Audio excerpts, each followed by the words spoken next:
This is the East Idaho Prepcast on IdahoSports.com.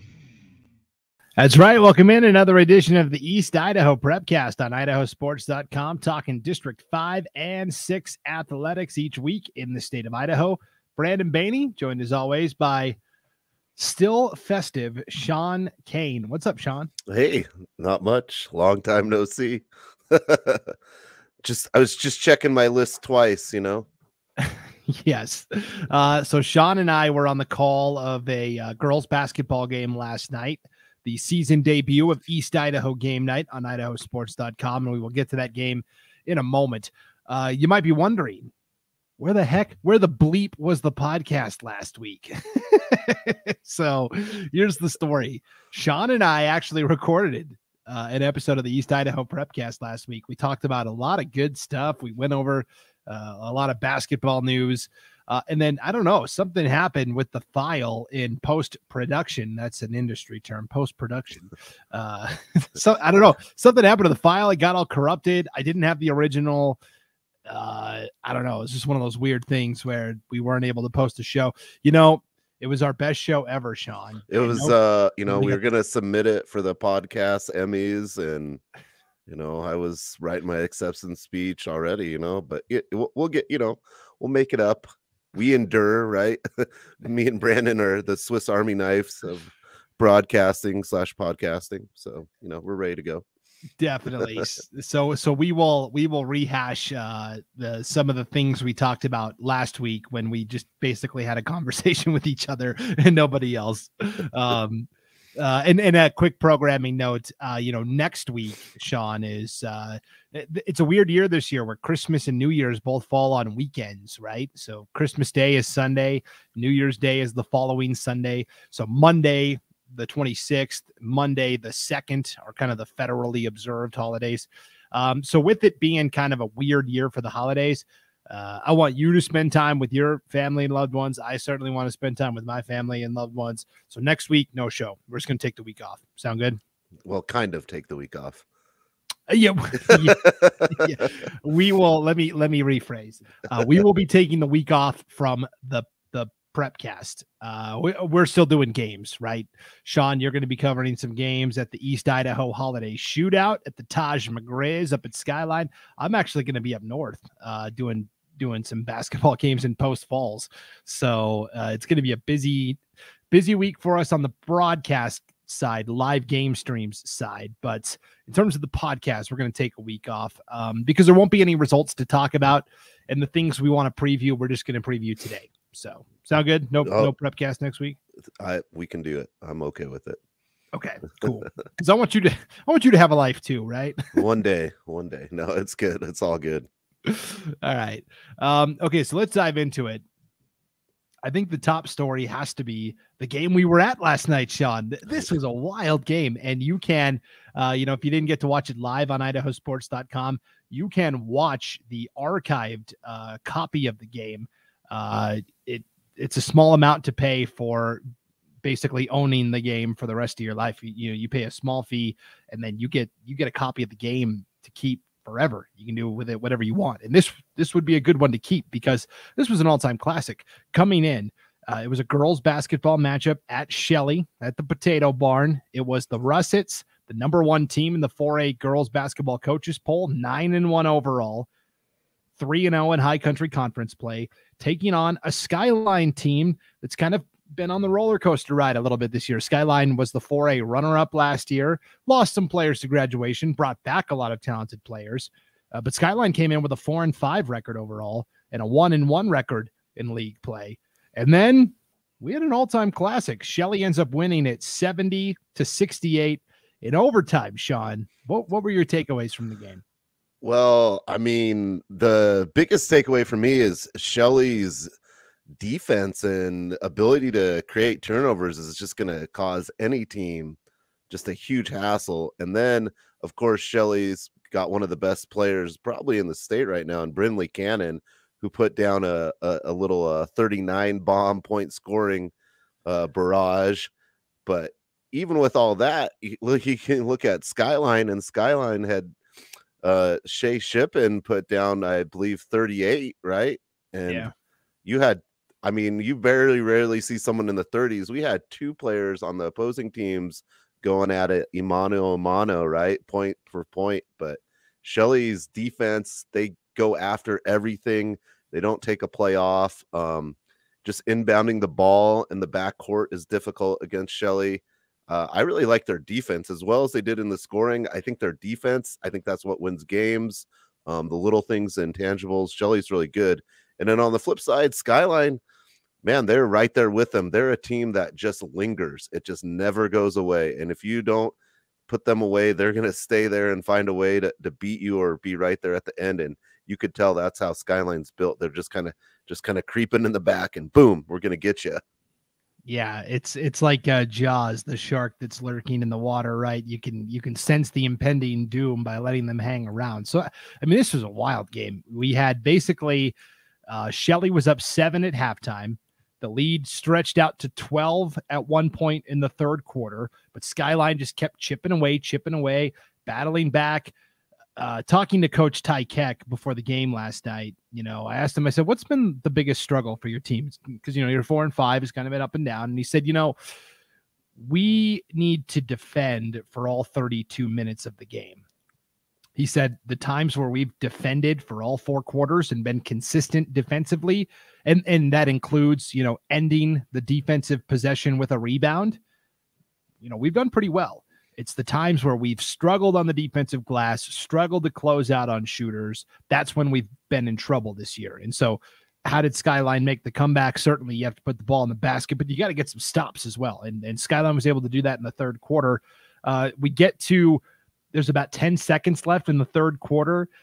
Shelley puts up an outside shot. It misses. It's rebounded with 6 seconds to go.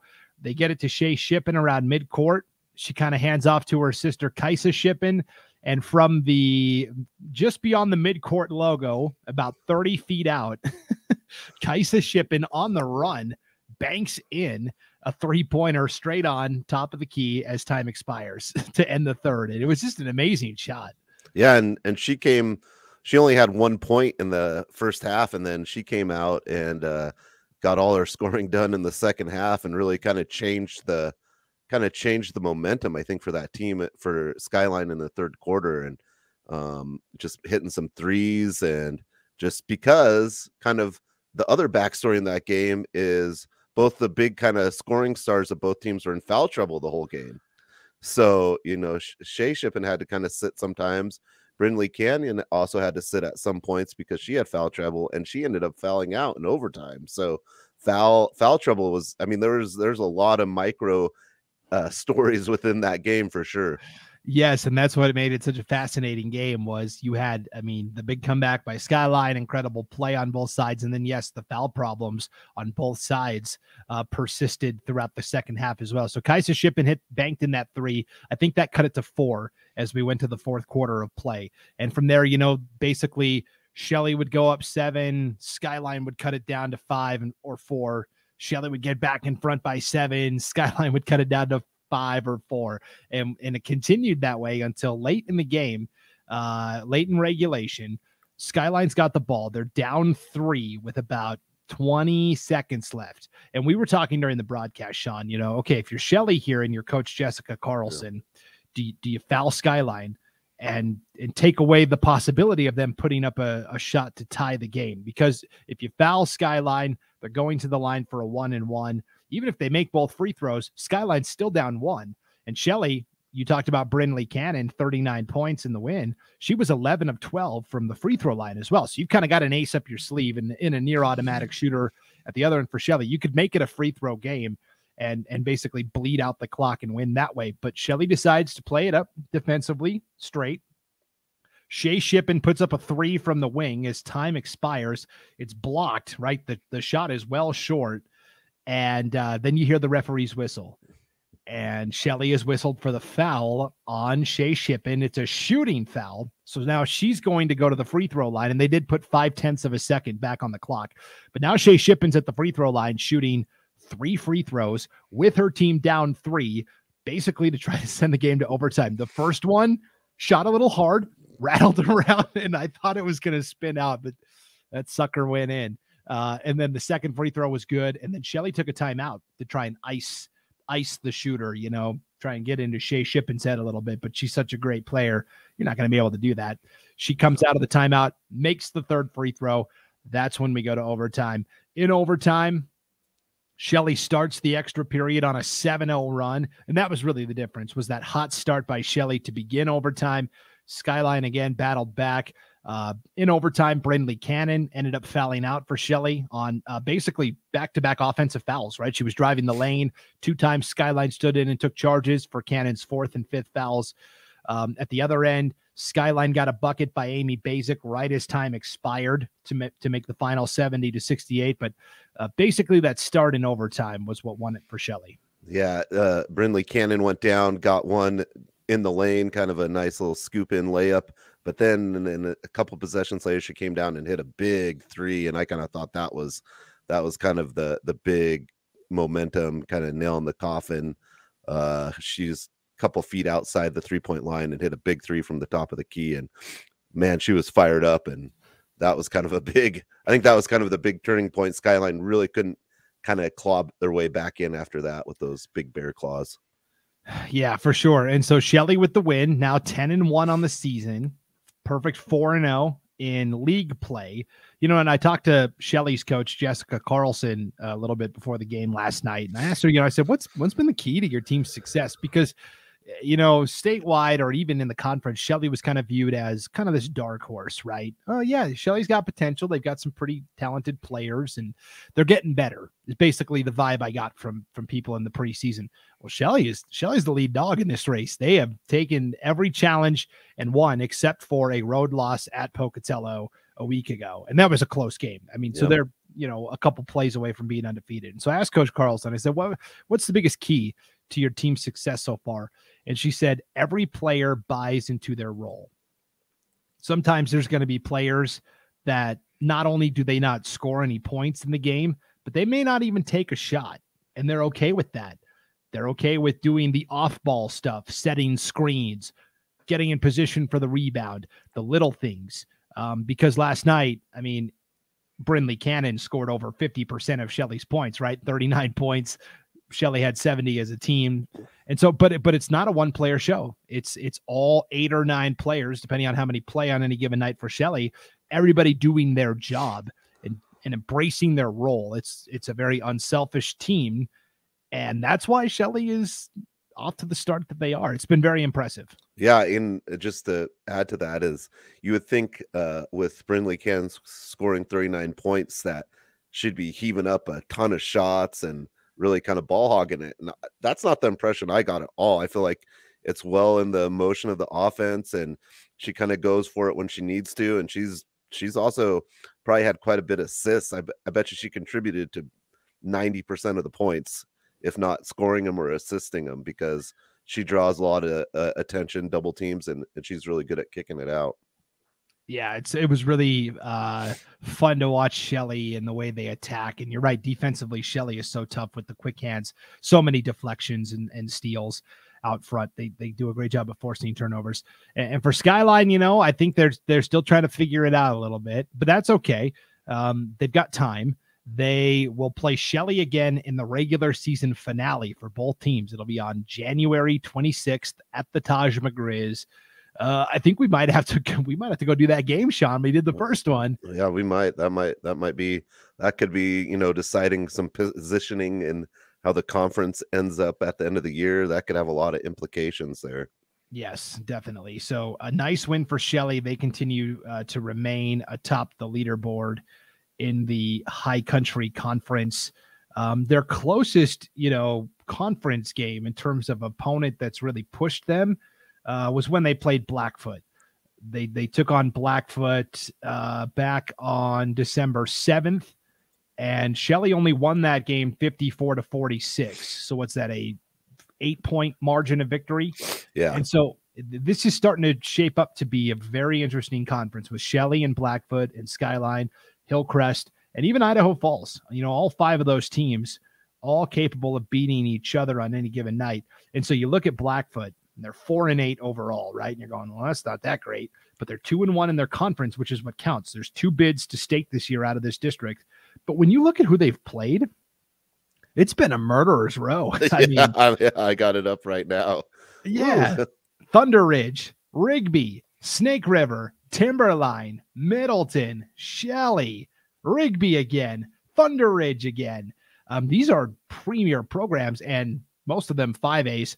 So the big story with Blackfoot last night is they're playing Snake River in a rematch. They lost to the Panthers earlier in the season, 47-31. And so you're thinking, okay, here comes Snake. They're a great 3A team, highly acclaimed. Probably going to have their way with Blackfoot again. No, Blackfoot wins by 20, 58-38.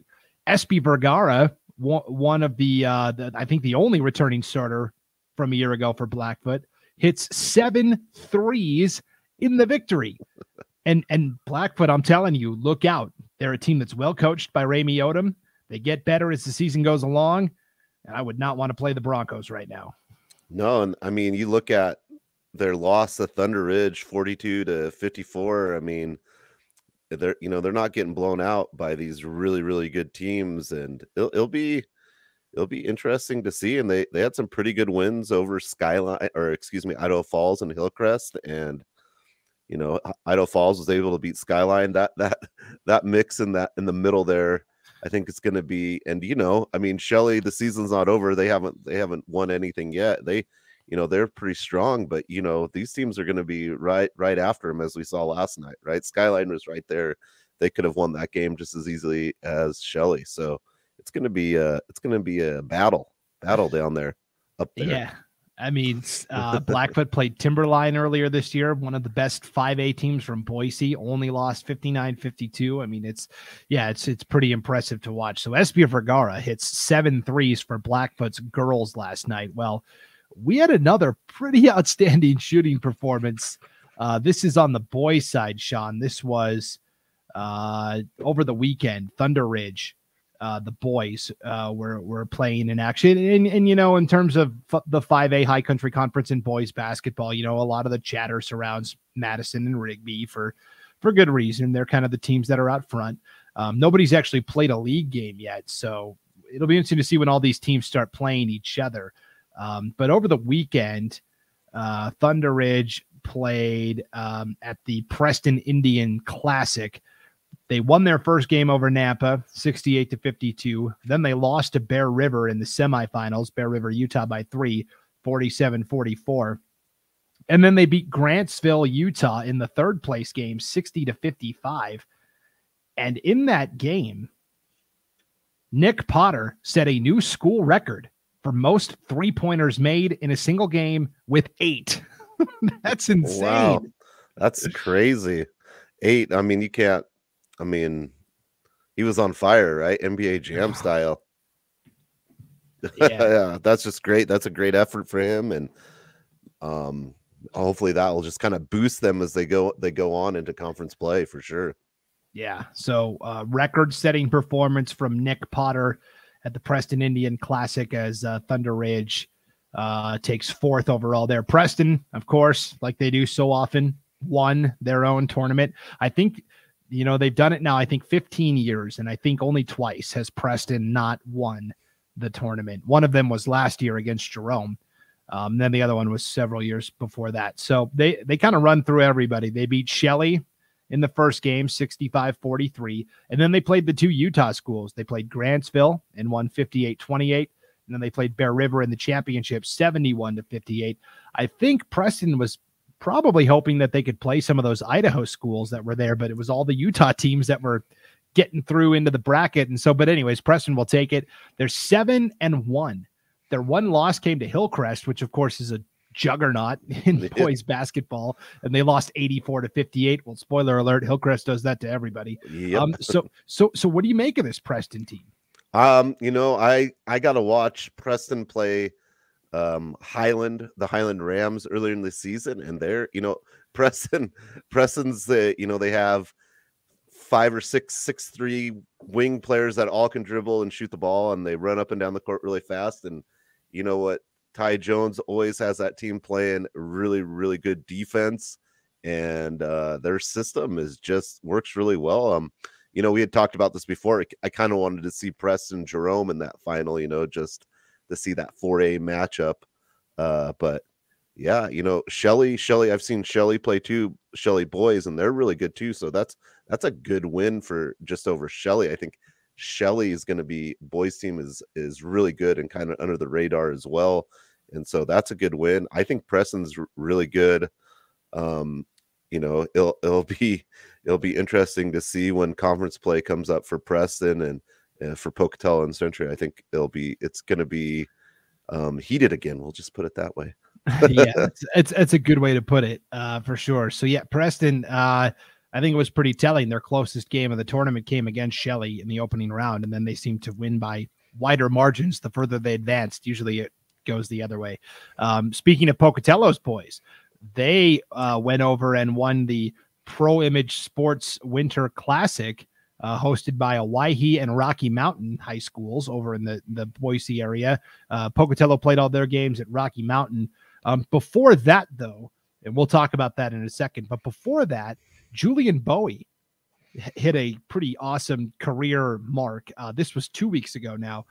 Julian Bowie crossed 1,000 points in his career at Pocatello High. Pretty outstanding. Yeah, that's just great.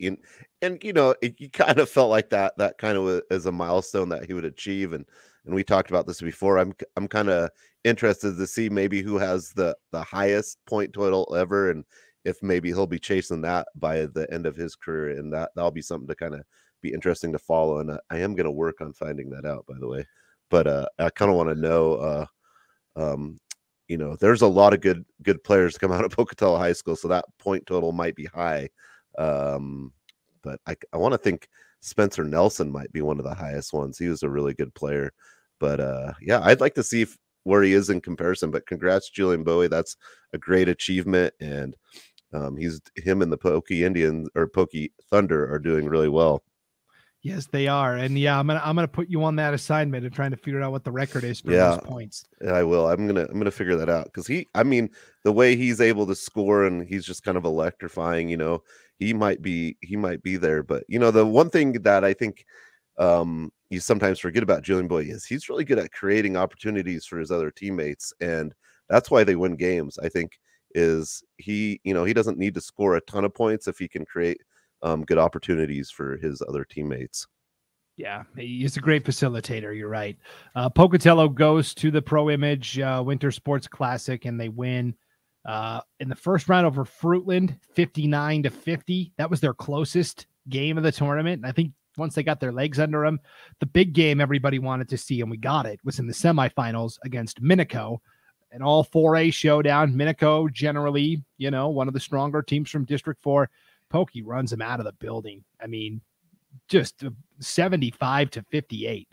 That was a pretty, sent a statement, I thought. And then in the championship, they're playing the Baker Bulldogs from Baker City, Oregon. I believe they are the two-time defending Oregon State champion in their classification. And Pocatello wins by an even wider margin, 72-52. Yeah, they really didn't have much trouble, just a little bit. And then we talked about that before, so you're kind of surprised about the Fruitland score. But sometimes when you travel and things like that, you just kind of have to get settled in. And boy, once they got settled in, they didn't really have any trouble finishing out the tournament. Yeah, I mean, it was pretty impressive. And the sky is the limit for Pocatello, except Hillcrest is also, hanging around in 4A basketball. Maybe we'll get that matchup at state. We'll have to see. They played, of course, for the 4A championship last year. Hillcrest won that title. I know Pokey would love to get a rematch, but we'll keep an eye on the Thunder as they continue to navigate through. So Julian Bowie crossed 1,000 career points. We had a girls basketball player also cross 1,000 career points recently. Aspen Caldwell up in Thunder Ridge. So congratulations to Aspen. I know she's moving on to play college basketball at the next level. And boy, 1,000 points is really hard. I think it's kind of been not watered down, but I don't think people realize the significance of it, because we've had statewide just in the last 4 or 5 years, a lot of different players cross that barrier, but it still is a pretty rare accomplishment. Yeah, it doesn't, I think there's just kind of more than normal, but it doesn't happen very often. Aspen Caldwell is, and she's a scrappy player too. So for her to cross that milestone is just amazing. She doesn't score easy. I would say she drives, she does hustle points. She's not the tallest player either, but I remember seeing games and she's out rebounding a lot taller girls to get some putbacks, and being scrappy like that helps contribute to scoring up in that range of 1,000 for sure. Yeah, it's just outstanding. And of course the Thunder Ridge girls are continuing to excel, and it'll be really fun to chart that. Aspen Caldwell will play at Idaho. Will play for the Vandals next year as she begins her college career. So speaking of girls basketball teams that are in competition this week, I did want to talk and mention the Century girls are competing at the annual Jerry Tarkanian Classic down in Las Vegas. Of course, Tark, the famous coach of the UNLV Running Rebels back in the day. And Century has kind of made a habit of this the past couple of years, going down to the Tarkanian Classic. And it's not like you can just say, hey, we want to come play, right? You have to get invited. So you have to have the pedigree and the program to back it up. And so just another yearly tradition for the Century girls. Yeah, and they've won their first 2 games so far. They beat Crossroads in the first round 39-23, and then yesterday they beat El Rancho 42-25, and then they play West, which it doesn't give me much information on where West is. So those first 2 schools were from California. Yeah. California schools. West is from Utah. Okay. East and West. Yeah. Okay. Yeah. So West High in Utah. It's a Salt Lake City school. But they're playing in the semifinals of their bracket, right? Yep. They're playing for the championship tomorrow. Yep. In the Emerald bracket, so that's good. I think that's 6-game winning streak for them now, 5 or 6 game winning streak. So that's a nice kind of turnaround into the break. Although I did say when they go to Las Vegas, I'm pretty sure they should take the PA announcer. Yeah. I don't know where if my ticket got lost or what, but I'll talk to Chris Schuler, the coach, about it, later, but we don't need to get into that here. But when you go to Vegas, I think I should get a go, but all right. Yeah. I mean, the team needs its hype man, right? Yeah. I mean, I'm sure I could find a task. I don't know. Maybe they don't have a great announcer wherever they're playing at. They need a little light in their day. I don't know, but yeah, congrats to them. I just like that they're on kind of a winning streak and kind of gelling together. I feel like they had a lot of those players played volleyball, and they kind of seemed like kind of a long transition from volleyball to basketball. It didn't quite happen immediately, but they've been kind of gelling a little better right now. So good for the Century team to be doing that. Yeah, for sure. And then, so that's kind of the one big tournament that's taking place this week in terms of East Idaho schools and where they're competing. Otherwise, we have some regular season games right before the holiday. And then next week, that week between Christmas and New Year's, we get this flurry of girls and boys basketball tournaments. Let's just real quick, I'll tell you who's playing where.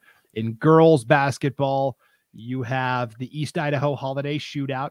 This is a boys and girls basketball tournament. It's being hosted by 4 different schools: Skyline, Rigby, Idaho Falls, and Bonneville. So on the girls' side, you'll have Rigby competing. Madison will be playing there. Skyline, Pocatello, and Snake River.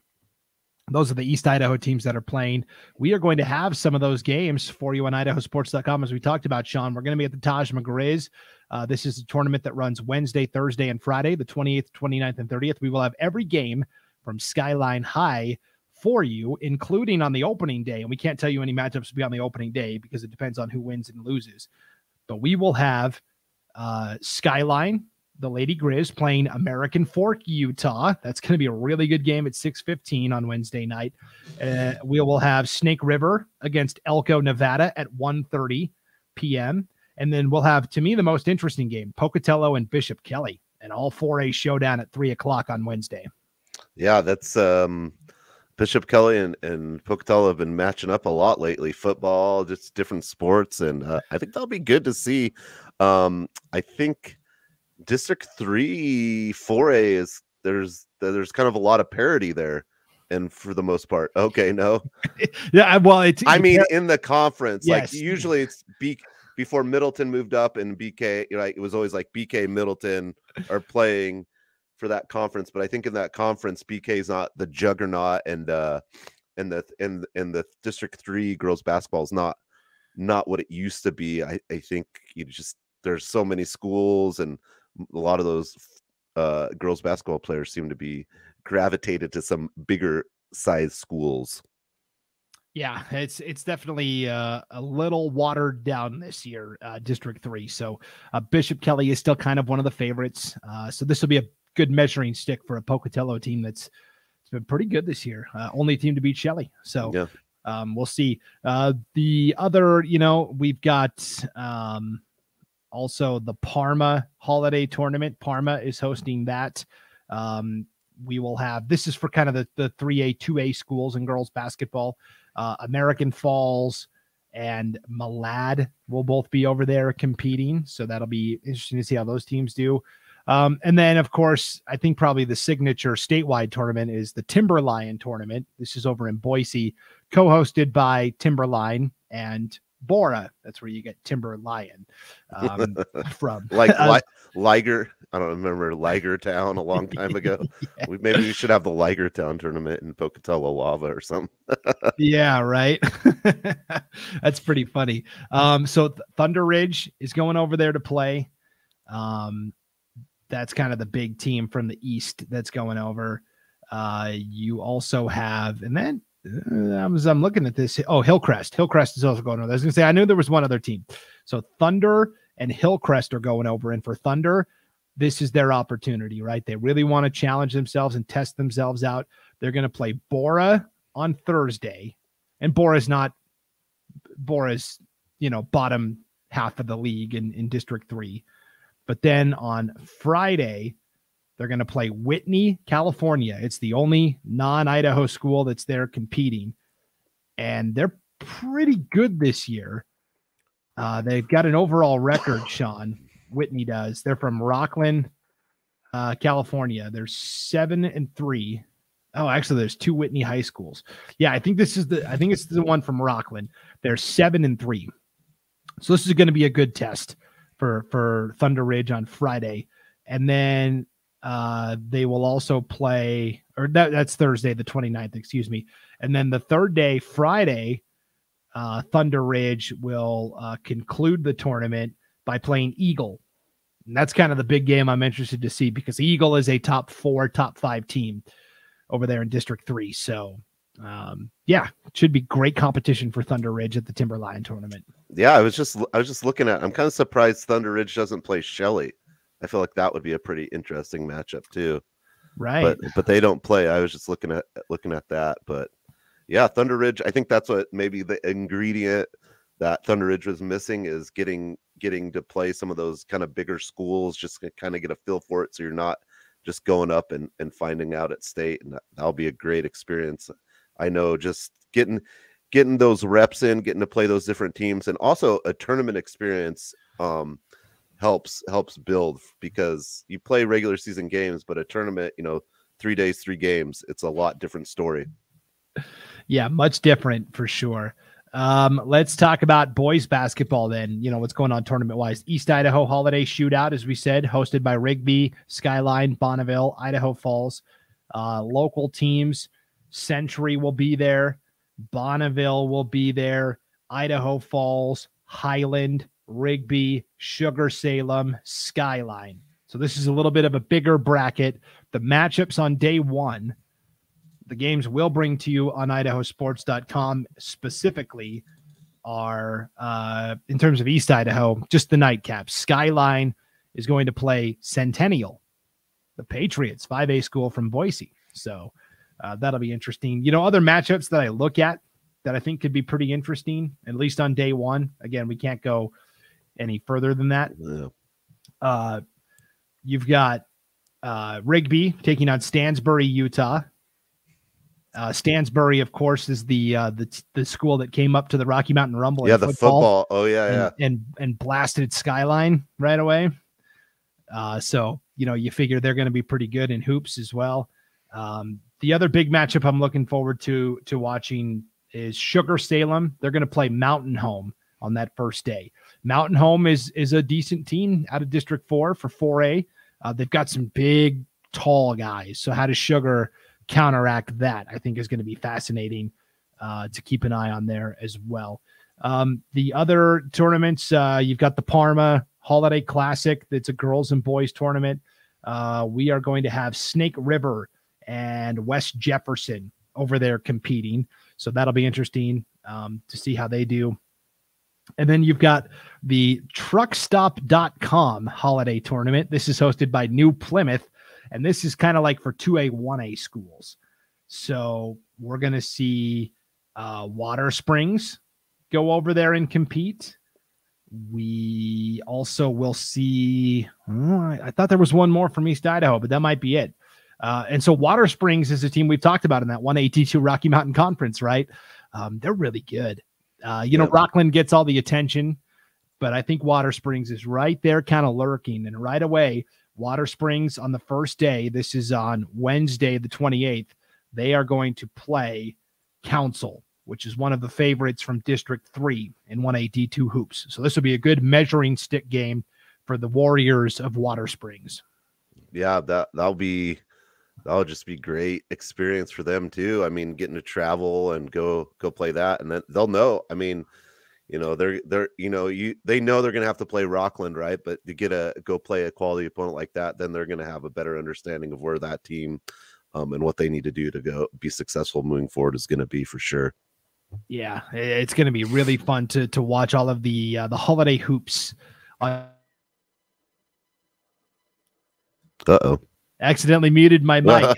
I heard something. I fat fingered the keyboard in front of me. So anyways, it's going to be a lot of fun to come back in 2 weeks and talk about everything we saw in all of these holiday tournament actions. And then, for girls basketball, really, we're hitting the stretch drive, right? There's not much pavement left in the regular season. And so getting into the new year, talking hoops is going to be a lot of fun for sure. Of course, there's also wrestling going on right now.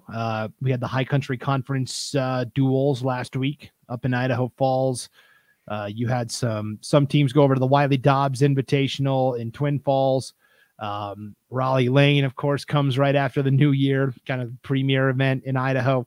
And so you might be wondering, well, how come you guys don't ever talk about wrestling? Well, because we have a separate standalone wrestling-only podcast that we do each week here on IdahoSports.com.